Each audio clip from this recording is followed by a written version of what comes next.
Tout commence ici. La chair, le cru. Le silence d'un secret, terrorisé par la peur de la découverte.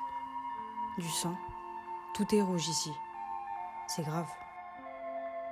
Je ne me reconnais pas. Les corps s'avancent à travers un désordre organisé.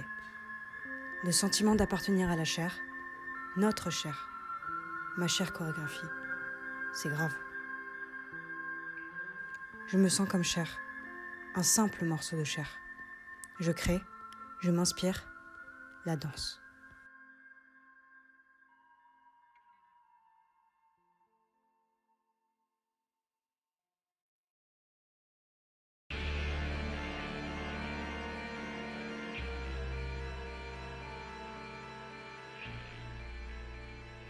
Le malaise est un sentiment connu pour ne pas être agréable. Mais si je pouvais vous prouver le contraire? Un film, des spectacles, une danse. Une composition malaisante pour votre plus grand plaisir. C'est grave. Dans une démarche égarée, bras ballants, regard dans le vide, mais sachant très bien que l'on observe.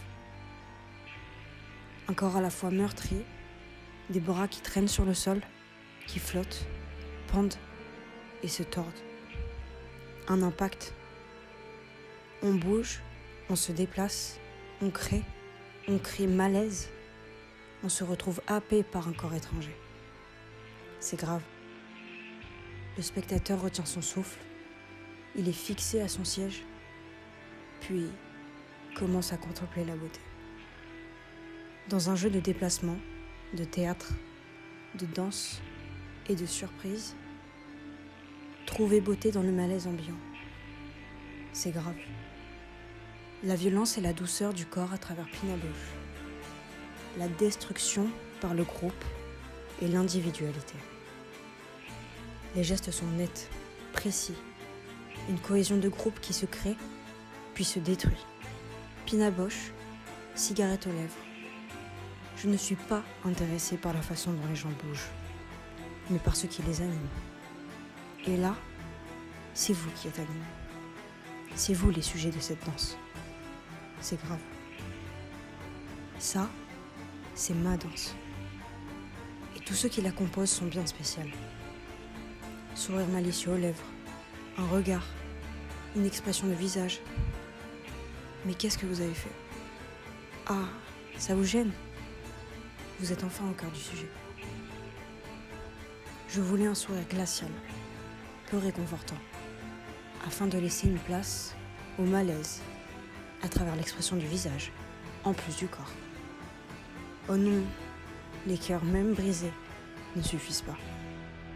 Par contre, notre jugement, lui, a un réel impact sur vous. Vous ne comprenez pas ce qui se passe, mais peu importe, vous adorez ça. Vous le sentez maintenant? C'est grave.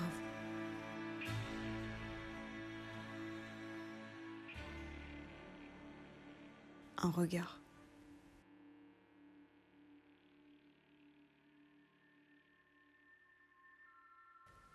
Les corps se recroquevillent, se tordent. Les mouvements deviennent presque inhumains. Mais non, nous sommes bien les humains qui vous questionnent. Mais qu'est-ce qu'ils font? Cela n'est pas devenu évident. C'est grave. Alors, ça vous fait quoi? Ne me dites pas que vous avez bien aimé. Ça ne m'intéresse pas. Qu'est-ce qui se passe à l'intérieur? C'est ma danse. Il faut que vous ressentiez. Arrêtez de voir. Acceptez les émotions, bonnes ou mauvaises. Regarde-nous comme si la finalité de nos gestes dépendait de ta perception de tes sentiments. C'est grave. Respire maintenant. On s'écroule. Moi, ce que je retiens essentiellement, c'est que je l'ai vu un peu comme un enjeu. Parce que dans mes habitudes personnelles, quand j'étais en impro ou en compo ou quoi, j'avais pour habitude d'essayer de sublimer un peu mes mouvements selon les normes entre guillemets de beauté. C'est pour ces raisons que ça a été hyper compliqué. En fait, j'ai un peu vu ça comme un challenge au début parce que ça me demandait de sortir de ma zone de confort. Du coup, en effet, le but de ta choré, voilà, c'était pas d'attiser les mêmes types de ressentis que l'on peut éprouver quand on regarde le Lac des Cygnes ou n'importe quel ballet classique. Enfin, c'était pas du tout le même objectif, on va dire, ni les mêmes sentiments qui allaient être ressentis par les spectateurs. Et donc c'est pour ça que j'ai dû me débarrasser de mes habitudes. Et en soi, ça m'a beaucoup servi après dans d'autres impros, dans d'autres compos. Parce que, ben voilà, grâce à ta compo, en fait, j'ai pu libérer, on va dire, une autre facette de ma personne par le biais de la danse, du coup. Et c'est ce que je retiens le plus de ta composition. C'est bon, on y est arrivé. Ensemble. C'est grave.